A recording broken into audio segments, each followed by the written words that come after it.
Kim Chu, nagningning sa Seoul International Drama Awards. Pagsuporta ni Paolo Avellino, naging usap-usapan ng mga fans. Tara, pagkwentuhan natin ito.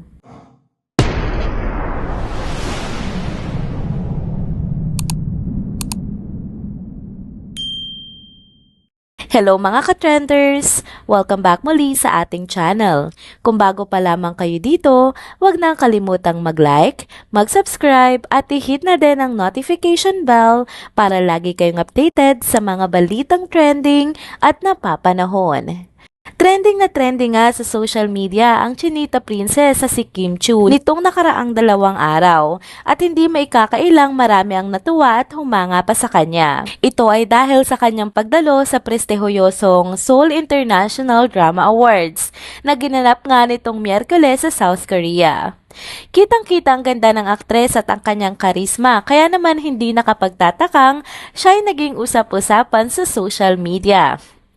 Sa kanyang Instagram account naman, nagpaulan si Kim ng mga nakakabighaning visuals na ikinatuwa ng kanyang mga followers at netizens. Makikita sa kanyang sunod-sunod na post ang walang kapantay niyang kagandahan habang rumarampa sa prestihiyosong event.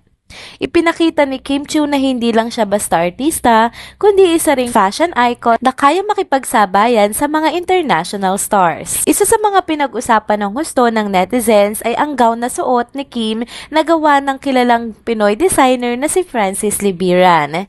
Ang gown na ito, na elegante at detalyado, ay talagang bumagay sa kanya at sa panlasa ng maraming Pilipino. Hindi lang ang pagiging classy at elegant nito ang pinuri, kundi pati na rin kung paano nito in-enhance ang natural na ganda ni Kim.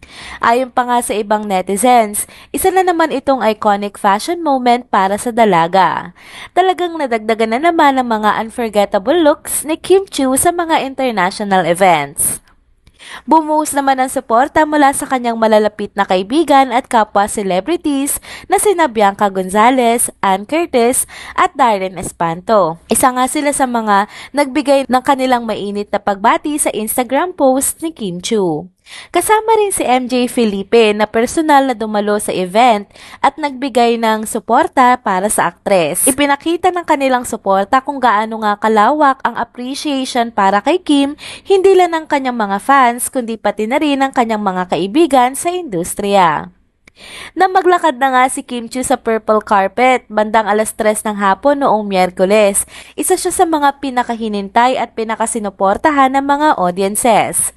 Ang kanyang presence ay hindi may kakailang nagdala ng kakaibang excitement sa event. Isa sa mga host pa nga ng event ang napansin agad ang kanyang kagandahan, lalo na ang kanyang standout na gown na talagang namukod tangi sa crowd ng mga attendees. Sa naging panayam kay Kim pagkatapos ng kanyang pagrampa, ipinahayag niya ang kanyang taus-pusong pasasalamat sa lahat ng kanyang mga taga-suporta, lalo na sa mga Pilipino. Binanggit din ni Kim na ipinagmamalaki niyang dalhin ang pangalan ng ABS-CBN at ng bansang Pilipinas sa ganitong klaseng international platform. Hindi lamang ganda at karisma ang dala ni Kim, kundi pati na rin ang pagmamalasakit at pagmamahal para sa kanyang bansa at para sa ating mga kababayan niya. Tunay ngang ipinagmamalaki si Kim Chu bilang Filipino pride. Sa kanyang presence at tagumpay sa international stage, muli niyang pinatunayan na hindi lang siya isang simpleng aktor, kundi isang inspirasyon para sa bawat Pilipino.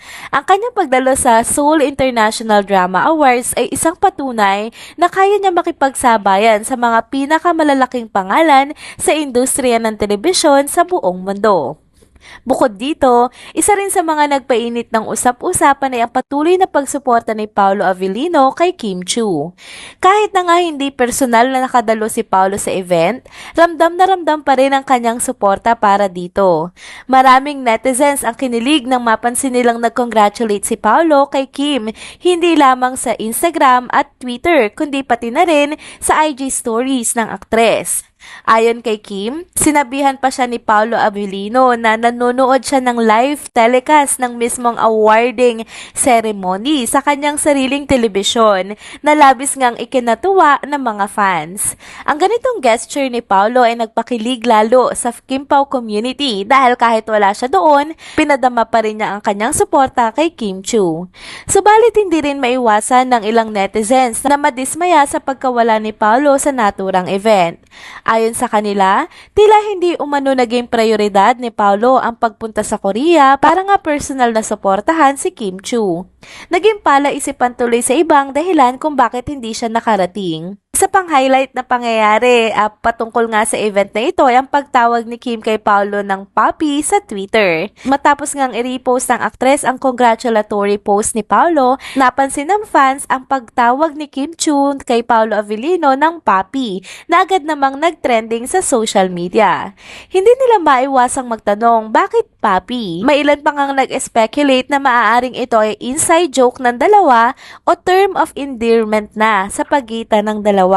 Mas lalong kinilig ang mga fans nang si Paolo nga ay mag-post ng congratulatory message na may kasamang puppies na lalo nga ding nagpasaya sa mga Kim Pao fans. Sa simpleng palitan ng mga banter sa social media, ramdam ng mga fans ang closeness at chemistry ng dalawa na siyang nagpalakas lalo ng suporta mula sa Kim Pao fandom. Isa pa sa mga pinag-usapan ng netizens ay ang singsing na suot ni Kim sa event. Napansin ng mga fans na may malaking pagkakahawig nga ito sa singsing na ginamit sa proposal scene nila ni Paolo sa teleseryeng What's Wrong with Secretary Kim. Dahil dito, marami ang nagsimulang maghinala na maaaring ito nga ang parehong singsing mula sa kanilang eksena sa nasabing serye. Mas lalo pang kinilig ang mga fans dahil kahit wala nga si Paolo sa event, tila simbolo pa rin ng kanyang presensya ang suot ni Kim na singsing at tila isa nga itong pangbabakod na ginawa ni Paolo para kay Kim habang ito nga ay nasa ibang bansa para sa awarding ceremony. Bagamat maraming natuwa sa tagumpay ni Kim, hindi rin natin maiiwasan ng ilang mga bashers na maliitin ang kanyang pagkapanalo. Ayon sa iba, ito raw ay dahil lamang sa suporta ng kanyang fans at hindi talaga pagkilala sa kanyang talento.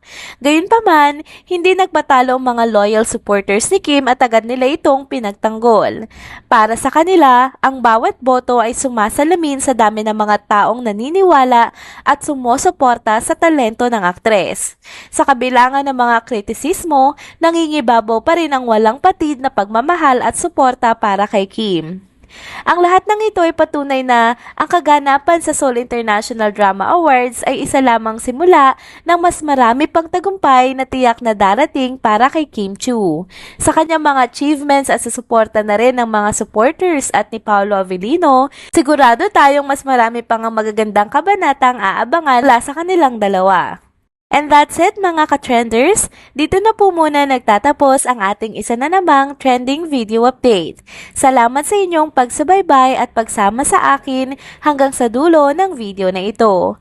Pero bago kayo umalis, huwag niyo pong kalimutang mag-like, mag-subscribe at i-hit na din ang notification bell para lagi kayong updated sa mga balitang trending at napapanahon. See you on my next one. Paalam!